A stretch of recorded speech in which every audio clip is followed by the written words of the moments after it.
Forget frequently asked questions. Common sense, common knowledge, or Google. How about advice from a real genius? 95% of people in any profession are good enough to be qualified and licensed. 5% go above and beyond. They become very good at what they do, but only 0.1% are real geniuses. Richard Jacobs has made it his life's mission to find them for you. He hunts down and interviews geniuses in every field. Sleep science, cancer, stem cells, ketogenic diets, and more. Here come the geniuses. This is the Finding Genius Podcast with Richard Jacobs.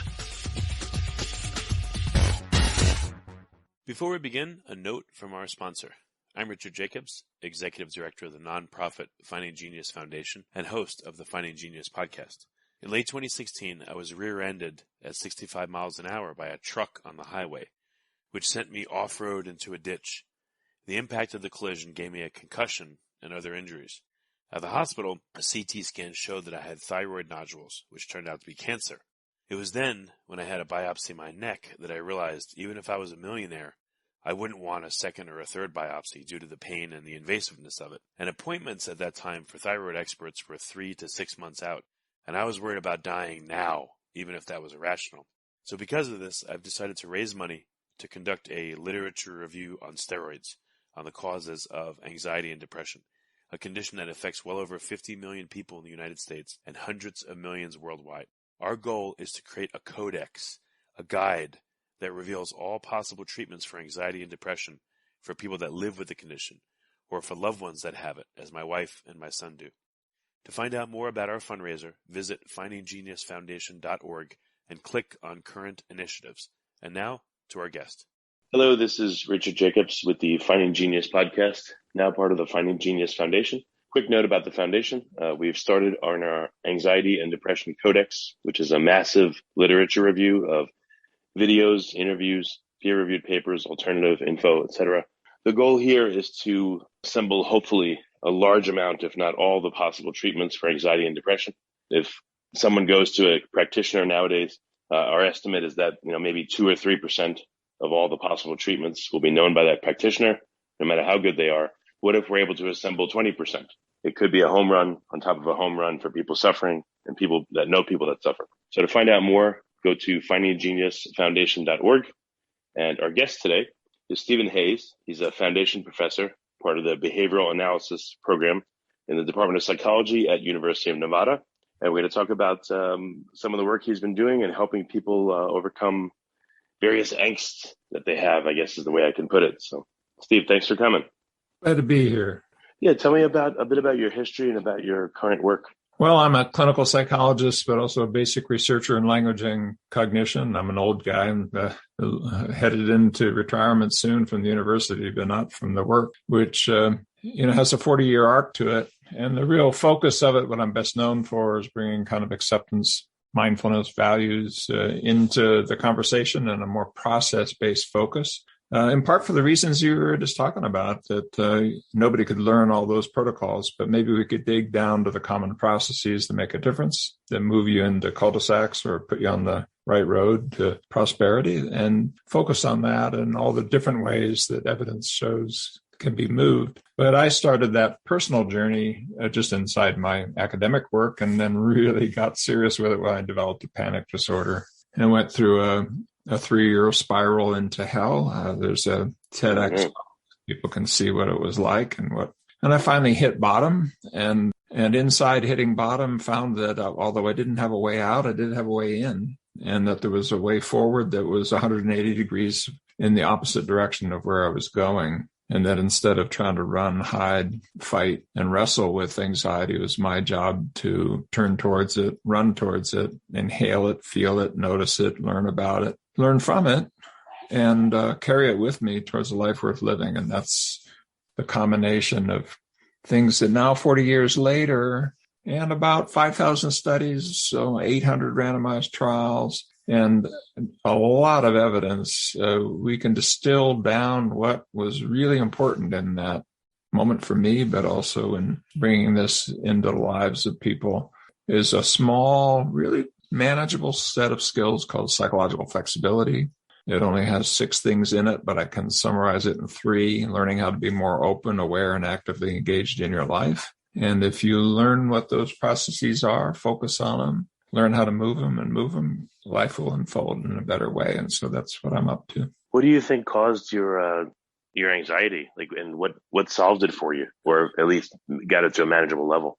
Well, I tell that story and even some of the conversation, I'd be careful about causing the anxiety in manageable level because it kind of nominates the anxiety as the problem. The anxiety is not the problem. All of the emotions we feel, every single one, we pay money to produce. They all have use in our life. The issue is they get out of sync because there's a kind of a crash between these evolutionarily recent systems of verbal regulation and these ancient systems that go back 500 million years of learning to detect threat and through association and operant classical conditioning, be able to bring that forward. And so we're kind of living out a pretty recent thing. It's only been going on for a couple 100,000, maybe a couple million years. We know it's in that range because the chimps don't do it. And that's 2.8 million years ago when we split off from that tree. So we're kind of prone to the problem because of that clash. But I tell the story in the TEDx talk how I was set up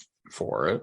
I mean, I come by it honestly to a degree. My dad had an anxiety disorder and was an alcoholic. My mom had OCD and was depressed. But my particular sort of form of it showed up inside a horrific meeting in a psychology department meeting when, as I say in my TEDx talk, I was watching full professors fight in a way that only wild animals and full professors are capable of. And why did that penetrate me so much? Well, I tell that story too, that it echoed back to parts of my history that I had suppressed. I kind of remembered them, but I didn't really appreciate how deeply they had penetrated me, of watching domestic violence in my home and of hiding under the bed as a very young kid, wondering if I'm going to see blood on the floor when I climb out from underneath. And, that triggered something. But then, and if you look at the history of panic disorder, almost anything can trigger it. You can have an illness, a bad drug trip, you'd be exhausted, or these kinds of things, where you really get psychologically challenged. And I did all the logical, reasonable, sensible, and pathological things people do when they bring problem solving to the world within, and they start treating themselves as a problem to be solved. And once you do that, anxiety is something to watch out for, because after all, if you really lose it, it'd be really bad. It'd be awful.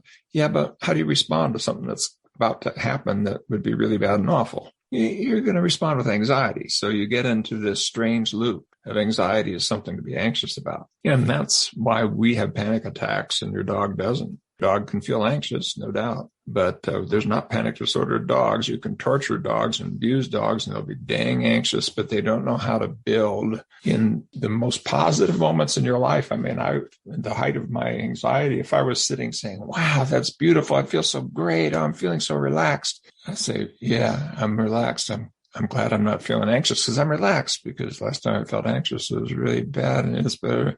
Oh, I'm not. Did my heart just do something? Where's the nearest exit? Where's it? Relaxation-induced panic.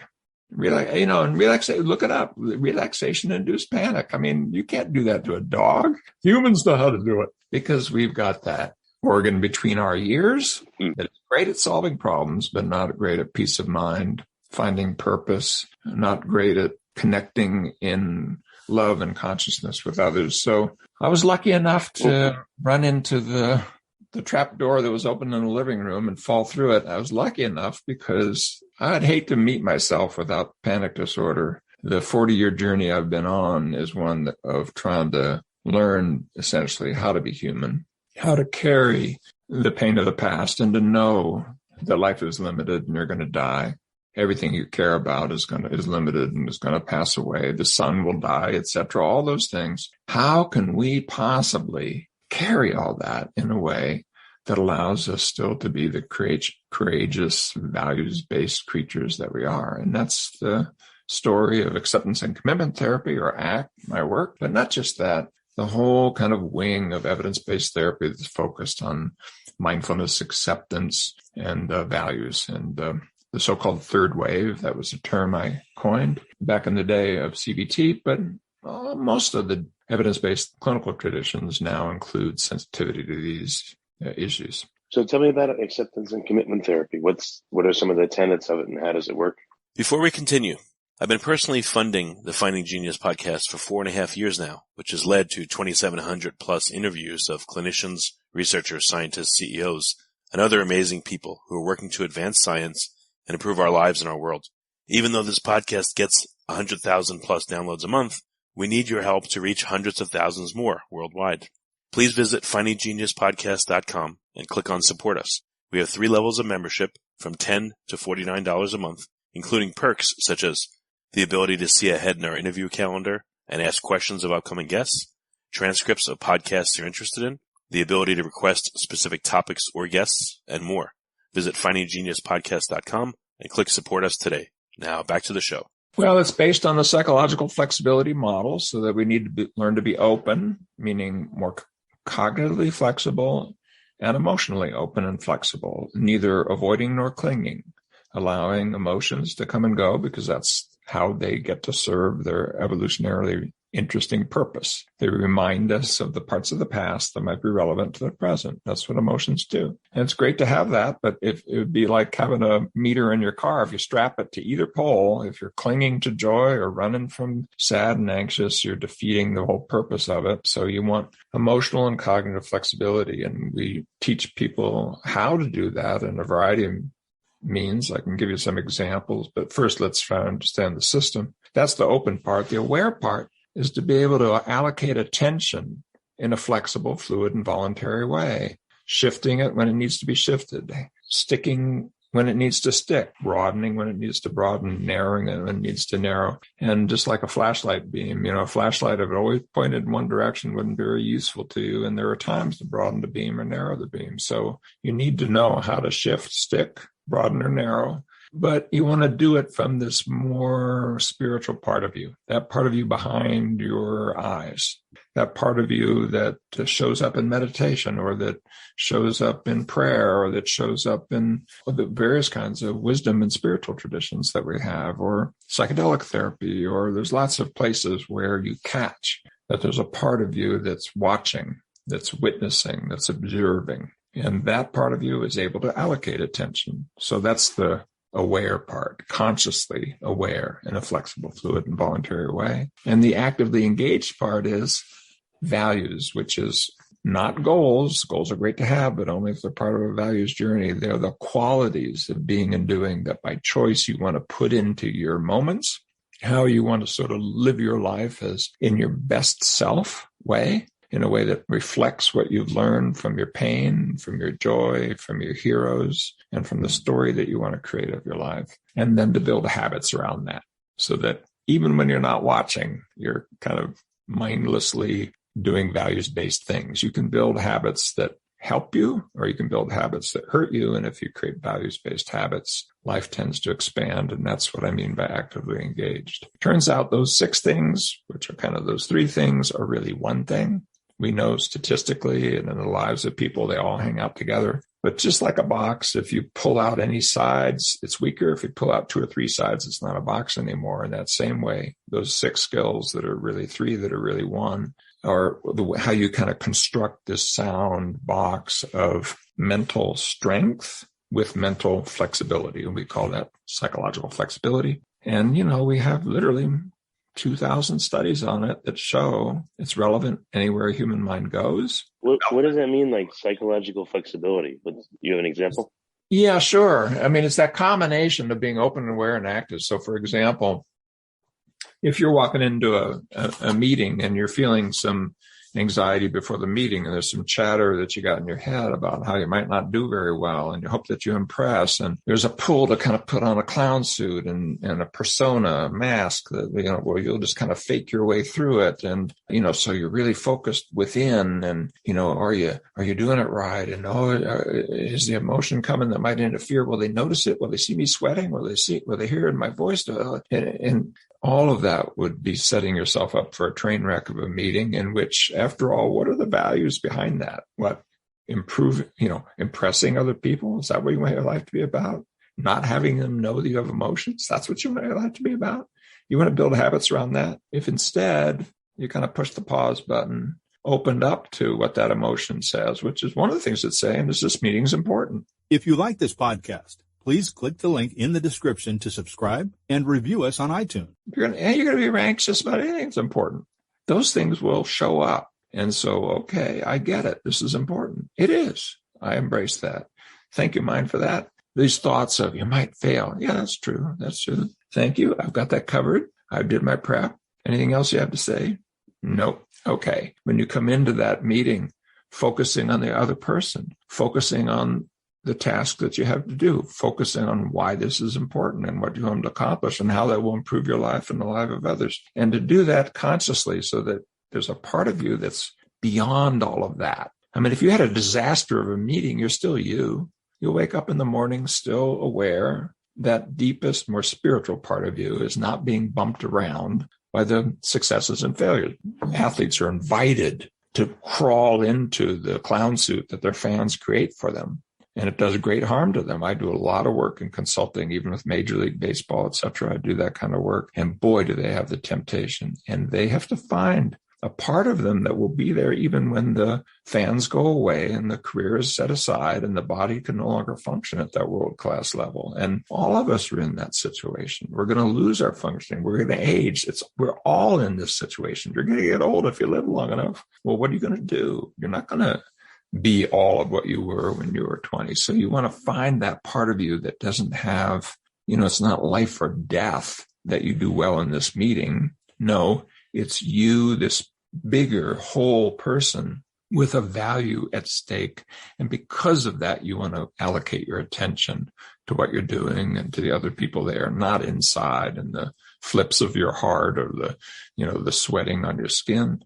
And then when you've done that, you're clear about the values. Okay, now what are the things you need to do? And some of that might be to speak up when part of you is afraid and in that meeting and you don't want to. It might mean to shut down and be quiet and really listen to others when part of you just wants to put on a show so that you can allocate your behavior to fit the purposes of the moment that are larger and values-based. So that would be an example. But how we actually do this, I can give you some examples of techniques we've developed. Part of the problem, and you said it in your beginning thing, is that if you focus just on all the evidence-based protocols, boy, do you have a lot to learn. But if you focus on the processes that we know, and maybe I could tell that story for you, the processes meaning just the procession, the sequence, the things people do that move them from here to there that are critical in producing positive outcomes in business, relationships, behavioral health, stepping up to the challenges of physical disease, diet, exercise, but also,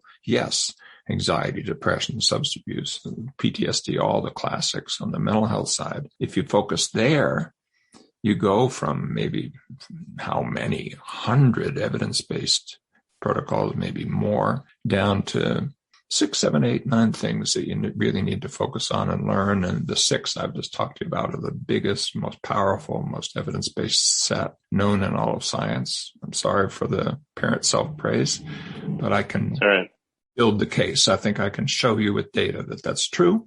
If you know these 6, you can add a few more, but boy, you have a real accelerator now pushed down on your life and you can move in a positive direction. If you're very anxious, though, or very depressed, how do you access, the rational part of your mind to do this kind of self-therapy, this self-talk? Yeah. Well, once you really get the spiral going, it would be like, well, if I jumped off the cliff, how am I going to stop myself from hitting bottom? Well, one thing is let's not jump off the cliff. Another one would be let's give people the skills to be able to deploy a parachute when they need it. There's things we can do, and that's where the randomized trials, we've got 800 randomized trials if you go to the website, all around the world and every possible, really, literally almost everything you can name, from playing chess to dealing with depression, with not all well done, but lots of well done studies, well enough done that the World Health Organization distributes ACT, the NICE guidelines, NICE guidelines in the United Kingdom recognize ACT, the CDC is talking about the ACT for smoking, etc. So we have world-class science out there that sort of say that this is helpful. But it is true, and I'm speaking by personal experience. If I'm inside a panic attack, what I'm focused on is just breathing. I'm just focused on surviving. Talking to me about psychotherapy this is probably not the moment. But minutes or hours or days later, yeah, okay, I'll get in there. And the next time, let's see if I can handle it a little better. And so if we let go of managing, eliminating, diminishing anxiety as an example, and we put instead this idea of how do we create a kind of healthy safety from which it's possible to experience anxiety as it is, not as what it says it is. It says it's going to kill you. It says it's going to overwhelm you. If you were actually able to plant your feet, open your eyes, take a breath and look at it. No, it's a collection of things. For example, this feeling in your stomach, is that your enemy? These thoughts about the past, is that your enemy? These concerns about the future that reflect the very values that you have and what's of importance to you, is that your enemy? So you can find a way to begin to integrate anxiety into your life. And as you do that, it begins to assume a more natural role. So I don't really care about the level of anxiety, but I can tell you that in meta-analyses, summaries of literature, this approach meets or beats the best evidence-based therapies. We're part of the CBT tradition, but we're not traditional CBT. And it does as well or better on symptom measures as anything out there on the one hand. On the other hand, in a way, I don't really give a darn about the symptom measures. What I care about is the life measures of being able to have a higher quality of life and be able to do more in the areas you deeply care about, of relationships, work, contributions, play, being able to be a whole person. So I could give you examples of all these processes that you'd apply in, for example, anxiety. And since I've lived it, I can talk about ones that I myself have used and continue to use, because for the last 40 years, I've been doing ACT and psychological. Yeah, I think what would be very useful is when people are in a real intense state, they're so agitated, they don't know what to do with themselves, or they're so anxious that they're literally rubbing their own arms or something, or they're just freaking out, or so depressed that they feel like they can't move. Exactly. What are some of the acute strategies to get them off the dime, to start them out? Well, if it was acute like that, if you're really talking about not when there's a little lifting of the fog and a little pause. We know that ACT self-help books, for example, of which there are scores. The first popular one was Get Out of Your Mind Into Your Life, which I wrote, and which beat Harry Potter for one glorious week after it was written up in Time magazine in 2006 in a 5-page story. And we've done 7 or 8 or 9, 10 randomized trials of that book. And we know if people walk through it and give their focus to it, and they actually do the exercises that are there, it has about 60% of the impact of a course of ACT therapy.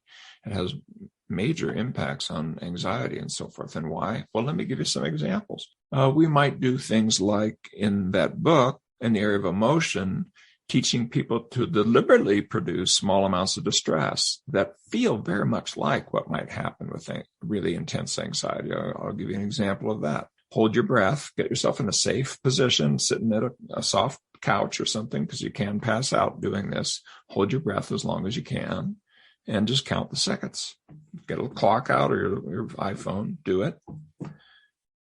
Do a little bit of work now on emotional openness, the kinds of things that would be in a book like Get Out of Your Mind Into Your Life, or my new one, Liberated Mind. But not just me. There's a bunch of us now who've done that. You can just go and check it out on Amazon and revisit that a little later. And we've shown that just the seconds on your watch about how long you can hold your breath. And after I do a little bit of emotional openness thing, for example, as you're holding your breath, notice where in your body you feel distress. Your mind's saying it has to stop. Take a little step back and just listen to that. Listen to it the way you might listen to kids in the backseat of the car, or to an annoying radio station when you decide that you really want to focus on something else. Notice it, but don't focus on it. And again, where in your body do you feel this? What does it feel like? Can you give it a name? Can you describe it? Like, what is the quality of desperation that your lungs are feeling right now? Things like that. Then look at the watch when you finally stop. Look at the difference. And we've actually shown that the number of seconds from that first trial to the one that I just talked about, with even simple methods like the ones I just described, predict things like, can you stop smoking? Months later, will you still not be smoking? They predict, can you stick to a diet? They predict panic disorder, and can you walk out of it?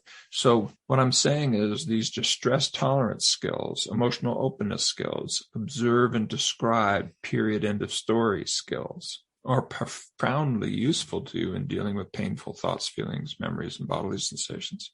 Let me give you an example from thoughts, because that's a fun one, but be careful. It may sound like I'm ridiculing your mind, and you're not, but I have a TEDx talk where I walk through 12 of these methods in rapid fire, talking to a group of youngsters who are in a special school for the gifted and talented and have IQs at the 99.9th percentile. And despite their gifts, they have more mental health problems than most.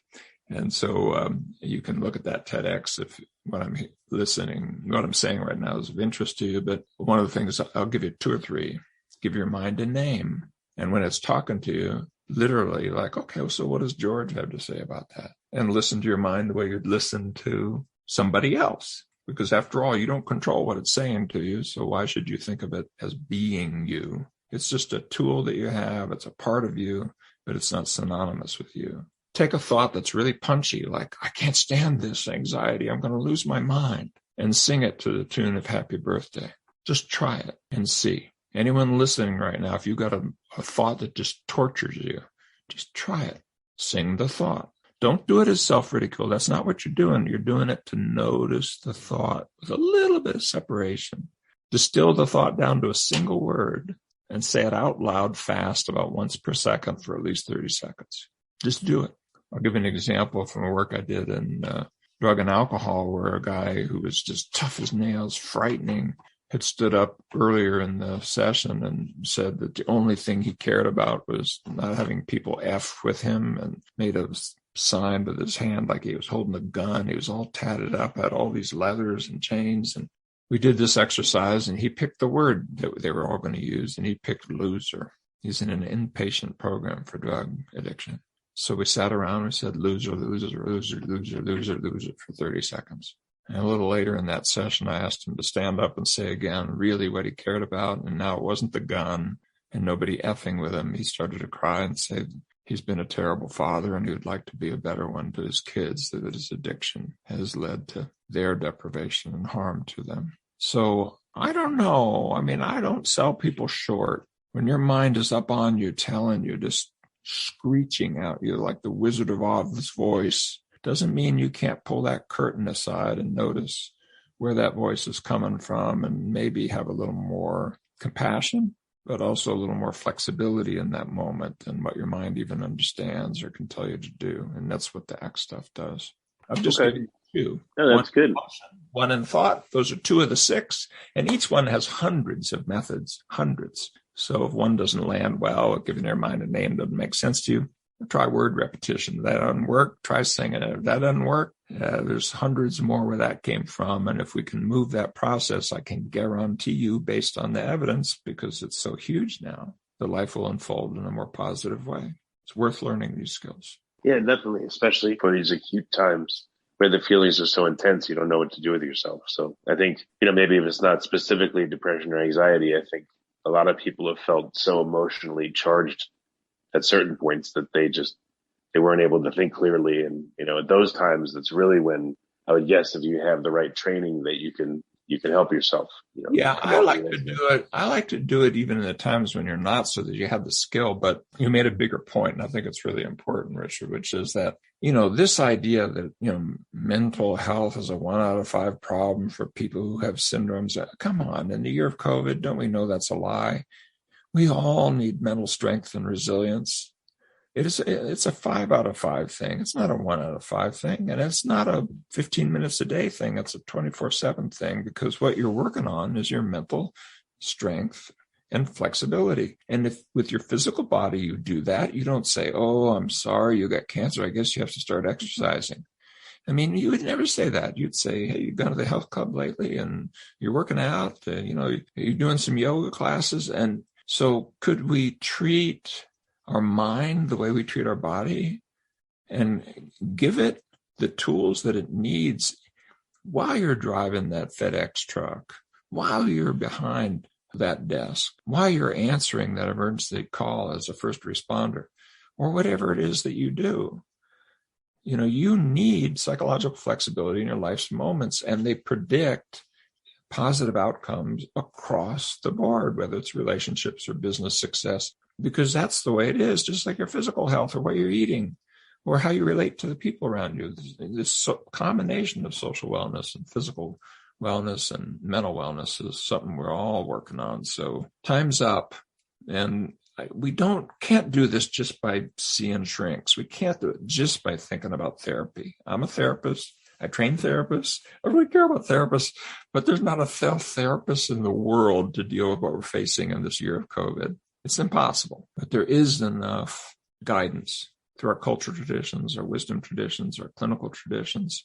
And if we use Western science, I shouldn't say Western because a lot of this stuff started from the East, let's say it, but let's say modern experimental science to vet it. So it's not just, hey, I've got a great idea and some woo-woo, thing that charismatic person gets you to pay money for their woo-woo. No, it should be almost given away and put into our daily lives as workers or as family members or as students learning in school and so forth. And I think that's where we're headed.